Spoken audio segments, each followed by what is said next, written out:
जब अक्षरा की सगाई के कार्ड पर गोपी काकी का नाम लिखने की बात आती है तो अक्षरा के बाबूजी साफ मना कर देते हैं। बोलते हैं, माँ, इस निमंत्रण पत्र पर गोपी काकी का नाम मुश्किल है। मुझे अपनी बेटी की शादी में कुछ अनोखा करना क्या ज़रूरी है। फिर गायत्री जी नैतिक को धनिया वाली बात बताते हैं कि वो अक्षरा के साथ ही आने वाली है, क्योंकि वो लोग अपनी मर्ज़ी से धनिया को अक्षरा के पास भेज रही हैं, लेकिन भाभी माँ ने बड़ी ही सख्ती से उनको मना कर दिया। उसके बाद फिर अक्षरा और वर्षा का एग्ज़ाम ख़त्म होने के बाद ले लिया जाता है और अक्षरा 2 मिनट का टाइम मांगती है, लेकिन एग्ज़ाम का जो टाइम है वो ख़त्म हो जाता है। फिर वर्षा पूछती है अक्षरा से कि तुम्हारा पेपर कैसा गया। अक्षरा कहती है कि मेरा पेपर बहुत अच्छा गया है, लेकिन अगर 2 मिनट और मिल जाते तो मेरा पेपर कंप्लीट हो जाता। फिर बाहर मोहित और नैतिक भी खड़े थे। उन्होंने भी अक्षरा को एग्ज़ाम के बारे में पूछा तो अक्षरा ने कहा कि मेरा एग्ज़ाम एकदम बढ़िया गया है। जब अक्षरा घर पर पहुंचती है तो अक्षरा की माँ उनसे पूछती है कि वर्षा और अक्षरा तुम दोनों का पेपर कैसा गया। तो बोलते हैं कि हमारा पेपर एकदम से अच्छा गया है।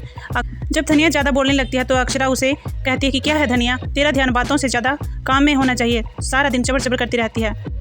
अक्षरा की माँ अक्षरा को डांटती है कि तुझे क्या हो गया है।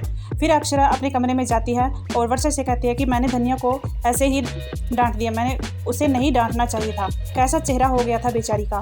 गोपी दादी अक्षरा की नज़र उतारने आती है कि हमारी अक्षरा कभी इतना गुस्सा नहीं हुई, उसकी नज़र उतारती हूँ। जब धनिया अक्षरा को शरबत देने आती है तो अक्षरा कहती है कि ये कोई जगह है शरबत रखने की, और अक्षरा उसे जानबूझकर परेशान करने लगती है। अक्षरा को अच्छा नहीं लगता है, लेकिन वो देखना चाहती है कि धनिया को परेशान देखकर भोला को बुरा लगेगा या नहीं लगेगा। धनिया कमरे से बाहर जाकर रोने लगती है। भोला उससे पूछता है कि क्या बात है, लेकिन वह उसे कोई बात नहीं बताती है, जिससे भोला को बहुत बुरा लगता है। नैतिक की नौकरी का लेटर आता है। मोहित कहता है कि सब घर वालों को बता दे, लेकिन नैतिक मना कर देता है। अक्षरा नैतिक के पास फ़ोन करती है कि मुझे बहुत बुरा लग रहा है धनिया के लिए, जो आपने कहा था मैंने वैसा ही किया है, लेकिन मैं उसका और दिल नहीं दुखाना चाहती हूँ। इसी बात को लेकर दोनों की बहस हो जाती है। नैतिक कहता है कि अगर धनिया के लिए कुछ अच्छा करना है तो 2 दिन की बात है, उसे थोड़ी तकलीफ देनी पड़ेगी, लेकिन उन दोनों का झगड़ा हो जाता है और वो फ़ोन काट देते हैं।